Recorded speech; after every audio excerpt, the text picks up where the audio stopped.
Jai Hind student, I am Dr. Anand Tyagi from Ajay Kumar Garg Engineering College, Ghaziabad. Today I am going to deliver my lecture on Engineering Mathematics First KAS 103T. Before it we have done cover of this unit differential calculus first.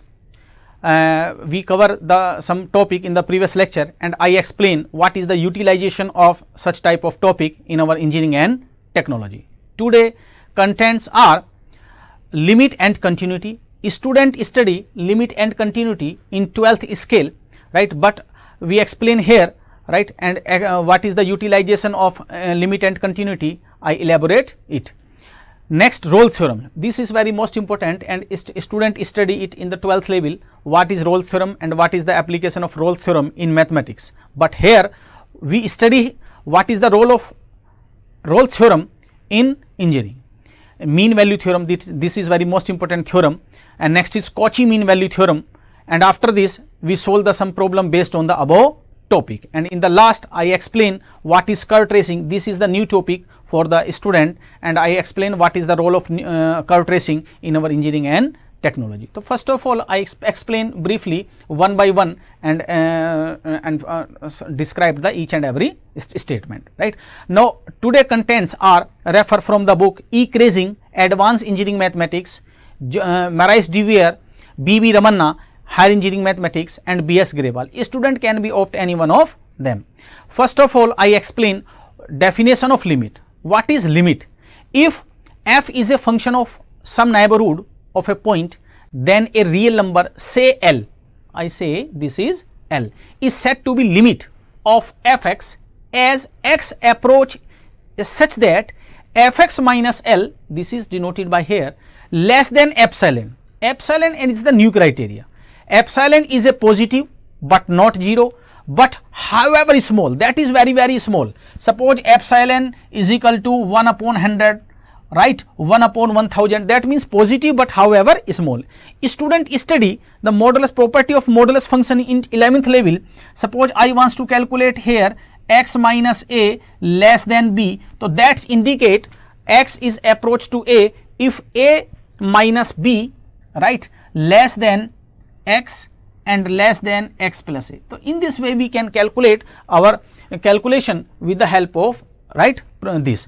So this is the proper definition of limit, and first time student face such type of definition because in the 12th level, right, he don't study in the such type of definition, right, direct do the problems. In this way we can find out the definition of a limit, right, that is the most important part. This is the part of the modulus, right, because definition of limit is fx minus L modulus less than epsilon, and epsilon is a however small quantity. So what will be the result of here? L minus epsilon, right, fx greater than L minus epsilon and less than L plus epsilon, and right, now this is known as left hand limit and this is known as a right hand limit. Student study this portion in the 12th level, left hand limit and right hand limit. In the another way we can explain here a function, limit of a function as, right, limit x tends to a fx is equal to L, that is known as limit of a function. And there are two kinds of limit, left hand limit and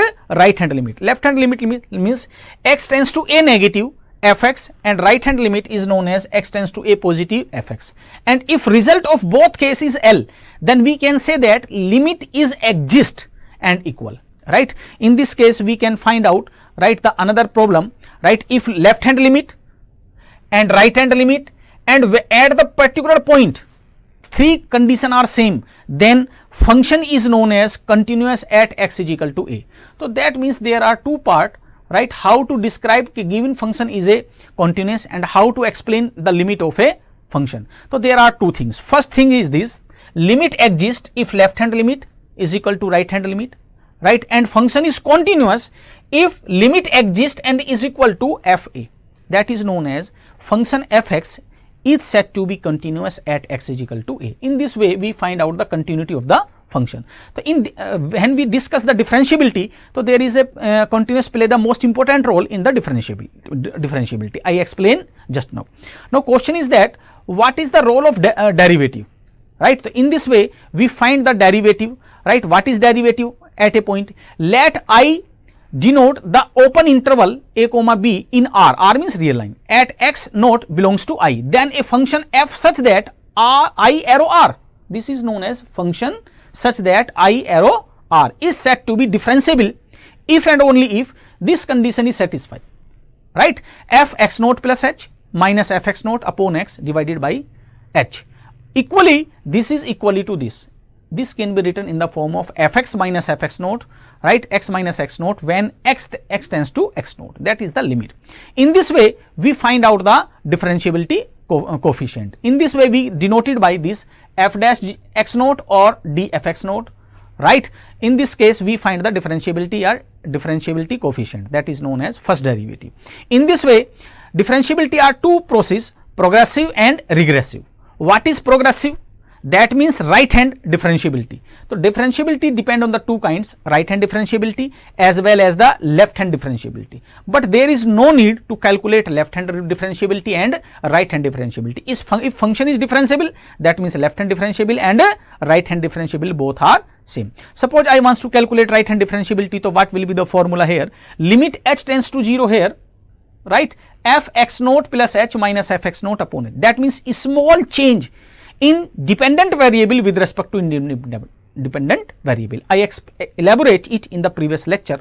So what is the first derivative and how to calculate with the help of first principle and what is the definition of differentiability.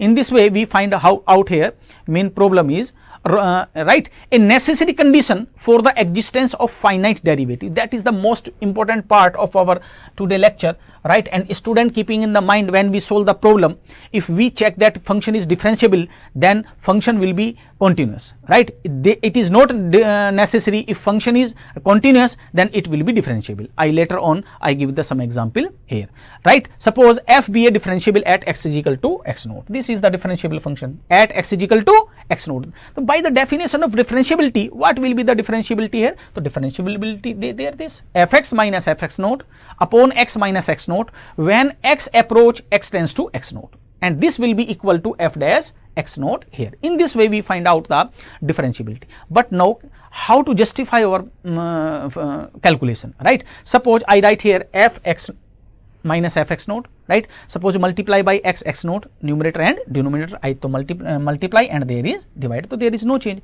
Suppose taking the limit x tends to x naught here, so what will be the result here, right, in left hand side as well as right hand side? So I consider here limit, this is left hand side. When we consider here and taking the limit x tends to x naught, if we put the limit here, so this terms will be 0 and this will be equal to f dash x naught.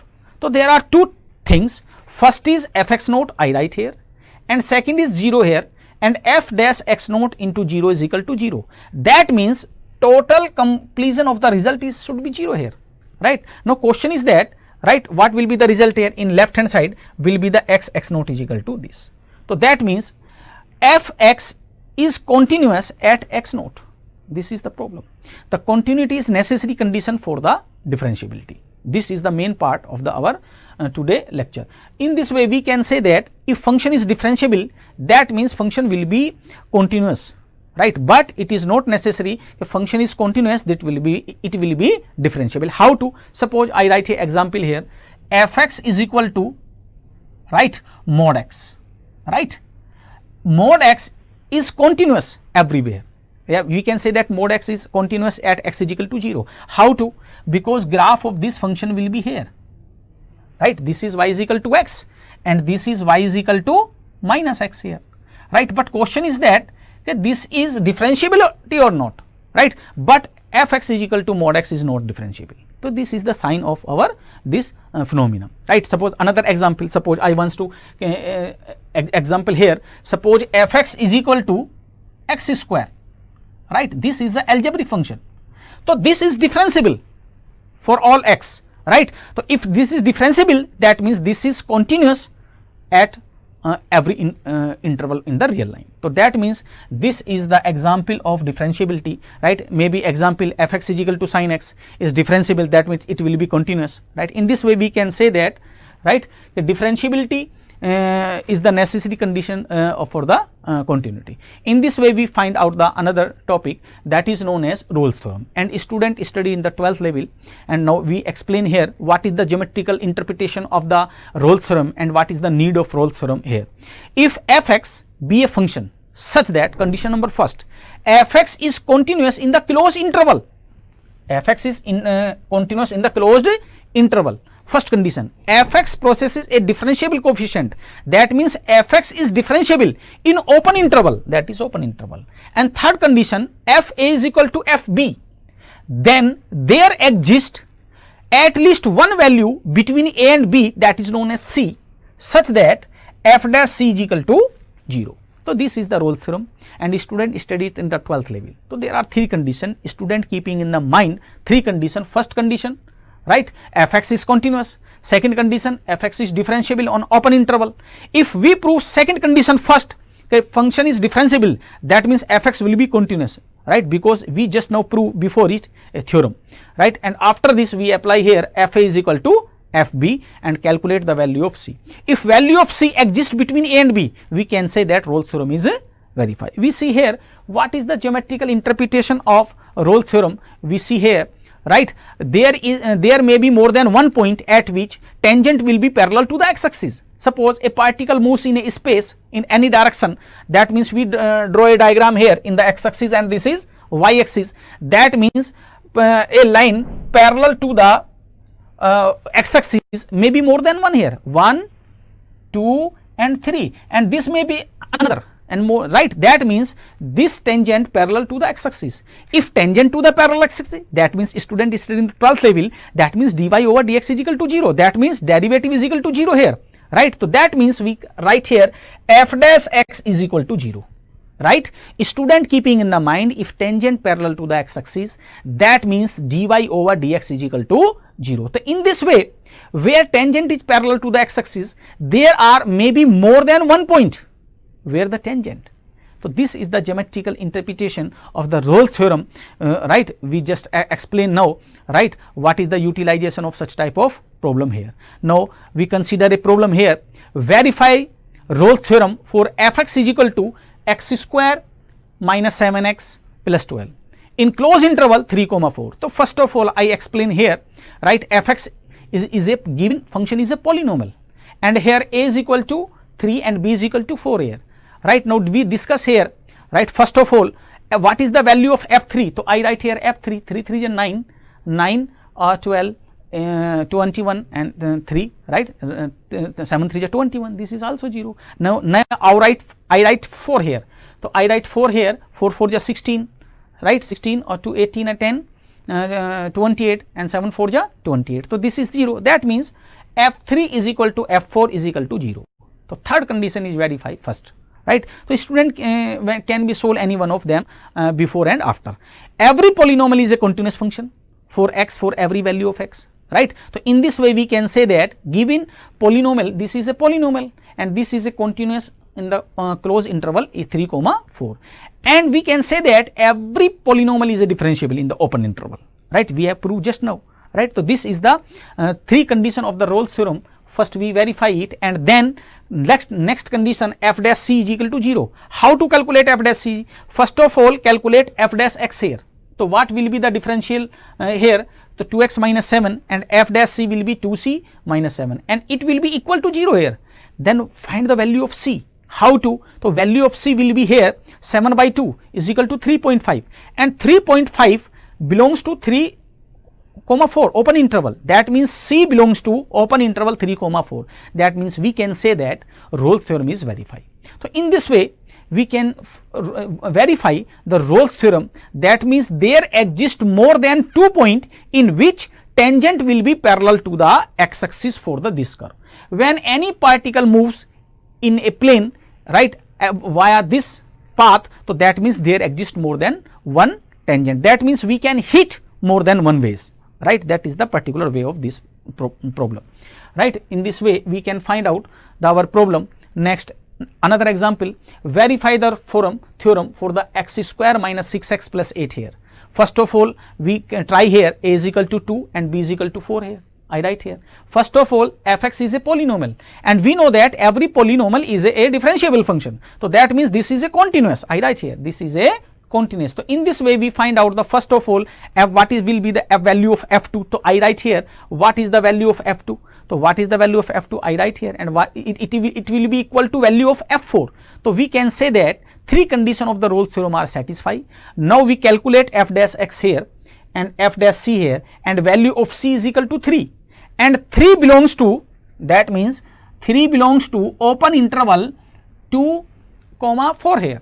So that means we can say that Rolle's theorem is verified, right? That means and that is the quadratic equation, and behavior of the quadratic equation will be parabolic. If any particle moves in a parabolic path, so we can hit at c is equal to 3 here. So this is the particle when we hit our particle in the space by the any equipment. So this is known as the our technical format of here, how to calculate here. This is the way. And another example, verify Rolle's theorem, fx is equal to x cube minus 4x. This is the cubic polynomial here. Before it, we consider the cubic quadratic polynomial. So given this is a cubic polynomial and every polynomial is a differentiable, that means it will be continuous, right? So we direct calculate here, f minus 2 is equal to 0, f2 is equal to 0. So x satisfy the all condition of the Rolle's theorem. That means there exists at least one value between minus 2 and 2 here. So I calculate here 3c square, and value of this is equal to this, there is plus minus sign, and nearly approximate 1.15555, and this will be belongs to the minus 2 and 2. So we can say that Rolle's theorem is satisfied. And another is the first mean value theorem, and that is known as Lagrange mean value theorem. A mathematician Lagrange, he explained the two theorem, first mean value theorem and second mean value theorem. What is the mean value theorem? That means there exists a mean value between 2 points a and b. How to? I explain here. If fx is a function such that, number first, fx is continuous in a closed interval, this first condition is the same as the Rolle's theorem, right? Number 2, fx is differentiable on the open interval, that means first two conditions are same as well as in the Rolle's theorem. Now what is the change here? Then there exists at least one value at x is equal to c as such that f dash c, right, is equal to fb minus fa. We consider here if fb is equal to fa, both are same, that means f dash c will be 0 here. That means that is the verification of Rolle's theorem with the help of first mean value theorem. If fb is equal to fa, that means f dash c is equal to 0. So in this way we can say that at least one value of c lies between a and b, right? We use its geometrical interpretation, and I elaborate with the help of geometrical interpretation what is the role of first mean value theorem or Lagrange mean value theorem. So in this way we can find out the first mean value theorem and value of c. Geometrical interpretation of the first mean value theorem, that is very most important. Suppose, right, we have a 2 point p and q on the arc y is equal to fx, and x of p and qb, right, a and b here. Then the chord pq makes a angle, this is the chord pq, right, this makes, right, angle psi with the x axis. Now consider the points of, now we want to calculate the tan phi. Tan phi means slope of this line. How to calculate? So first of all I draw a line here, and this will be here, and what is the value of this? The value of this will be fb minus fa, right, this is fa, and right, this will be b minus a. Now question is that what will be the value of tan psi here, right? The tan psi means perpendicular upon base, right? This angle psi, so this will be psi here. So what will be the tan phi perpendicular upon base? So perpendicular is this line, and what will be the value of this line? fb minus fa, I write here, right? And what will be the value of base? Base will be b minus I write here, and this will be equal to, because this line is parallel to the x axis, so that means this will be slope here, so right, so I write here b minus a. So in this way we can find out f dash a. So that means there are two ways to calculate the tangent at a particular point, first by Rolle's theorem and second by the mean value theorem, right? So that means thus there is a some point c within a and b such that tangent to the curve at point p is parallel to the chord, right? In this way we can find out the our problem, right? How to? Because this is the chord and this is the tangent of this point. So this is parallel to this line, right, because this will be angle is equal to this. So by the corresponding angle, right, this will be both are same. So in this way we can say that there exists a chord between every parallel point. So in the previous lecture we see that tangent will be horizontal. In this theorem we see that tangent may be any angle, right, but there exists another tangent parallel to this line. So in this way we can say that it is the geometrical interpretation of the mean value theorem. Right, mean value theorem is denoted by MVT shortly, right, student keeping in the mind. If fx is equal to log x in 1 comma e, then how to verify the mean value theorem? If fx is equal to log x on the interval 1 comma e, here a is equal to 1 and b is equal to 1. First of all we discuss here fx is equal to log x, and log x is a differentiable function, so it will be continuous as well as, right, with the help of theorem. So in this way we can say that, right, there exists at least one value of c, and what will be the differentiation of log x? F1 upon x. In this way by the mean value theorem we write here f dash is equal to fb minus fa upon fb minus what is the value of fb? So fe minus f1 upon e minus 1, and it will be equal to 1 upon c. And what will be the value of 1 upon c? Because log e is equal to 1 and log 1 is equal to 0, and what is the value of c here? So value of c will be here e minus 1, and value of e will be 2.7 approximate, and 2.7 minus 1 1.7. So that means value of this belongs to 1 only. So we can say that, right, first mean value theorem or, right, Lagrange theorem is verify here. So in this way we can verify our result with the help of different example here. Now next is second mean value theorem, right, this is known as Cauchy mean value theorem. In this theorem suppose we have two function, before it we have only one function, but in this case we have two function fx and phi x. Suppose two particle motion into different path in the space, then how to calculate tangent of this such type of activity? So first of continuous at close interval, second is differentiable of the both condition, right. Next f dash x is not equal to 0, that means there does not exist any point parallel to the x axis, that indicate, right, how to calculate? So for the function of fx and phi x both are apply the first mean value theorem, right, and then divided, so we get the another result that is known as second mean value theorem, right. So second mean value theorem is obtained with the help of first mean value theorem. Student keeping in the mind how to, suppose I write here first mean value theorem, so what will be the result here? fb minus psi b minus psi b upon b minus a, and what will be the result here? fb minus fa upon b minus a. B minus a is cancel out, so this will be the result here. So in this way we can say that, right, this is the result of second mean value theorem, and we can use it and two function are arises in the particular case. Here we can say that two different particle moves, right, along the different path. We can use the Cauchy mean value theorem. How to? There are the example here. Phi x is equal to e raised to the power x is the another function, and fx is equal to e raised to the power minus x is the another function, right. Now there is a very most important interesting case. C is the arithmetic mean between a and b. So how to route? So we apply here directly, because there is aim is not verify the Cauchy mean value theorem, there is verify the value of c. So how to calculate? This is the formula to calculate the f dash c, and what will be the value of e raised to the power b minus e raised to the power a upon e raised to the power minus b minus e raised to the power minus a. What is the role of this activity? Suppose I write it this 1 upon e raised to the power b, 1 upon e raised to the power, this goes to this side, this is cancel out, and this will be the result here.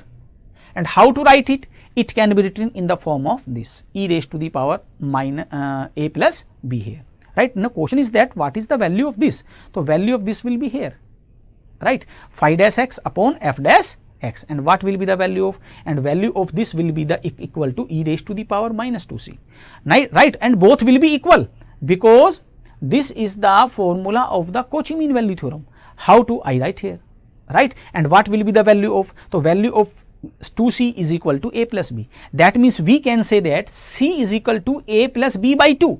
That means we can say that c is the arithmetic mean between a and b. That is the most important part of the our this problem, right. That means we can say that if two particle moves a different path, right, along the locus, we can say that if we hit, right, with the help of different point, that means heating position will be the mean value of 2 points. So that is indicate the example of our engineering and technology, and how to elaborate I explain just with the example. It is the another example. If Cauchy mean value theorem, write the another example, phi x is equal to this, right? This is nothing, this is a parabolic path, right? I write here y is equal to 1 root x, and x right, y square is equal to x. That means a particle described along a parabolic path, and this is the another inverse path, right? How to get the value of c, right? So this is, there is a very most important interesting case, right? And another case is phi x is equal to 1 upon x square, and this is the linear, one is parabolic and second is a linear. So in both case we explain here one by one. Suppose I wants to calculate here this result. So this is the result of second mean value theorem, and f dash c is equal to phi dash c, I write here, and we calculate here what is the result of this activity. So I write here minus under root ab is equal to minus c, minus minus cancel out, and c square is equal to ab. And what is the meaning of this? C square is equal to ab. Yes, c is equal to under root ab. That means c is the geometric mean between a and b. So there are two cases, right? First is geometric mean, before it I solve it arithmetic mean, and right, and next problem is based on the harmonic mean, right? So harmonic mean means I write here and solve the problem. So this is known as the C is the harmonic mean. So that means a point on the closed interval a comma b can be described into three ways. First of all arithmetic mean, second is geometric mean, and third is harmonic mean. So in this way we can utilize, right, the Cauchy mean value theorem in our engineering and technology. In this way I elaborate each and every step, right? If a student have any problem, they can be ask me, sir, how to calculate such type of problem. Now another thing is I discuss here, right, tracing of the curve.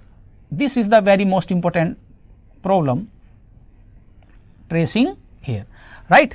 So how to calculate the tracing, right? In this way we find out the some problem here. So with the help of a short form S O P N A R. So with the help of Sopnar we trace any kinds of curve in, right? How to? So what is the meaning of x? I explain one by one, and in the next lecture I elaborate with example how to draw a curve. In this lecture only I give the view on the small scale, right? What is the S? S means symmetry.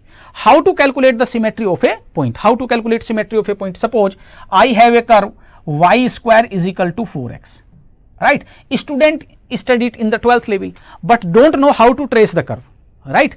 This is a parabolic curve, right? And right, first of all we see here even power of y. If curve contains even power of y, then curve is symmetrical about the x-axis.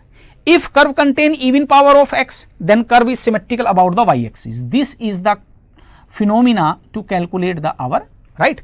So this curve is symmetrical about the x-axis, and this curve is symmetric by the y-axis. Why?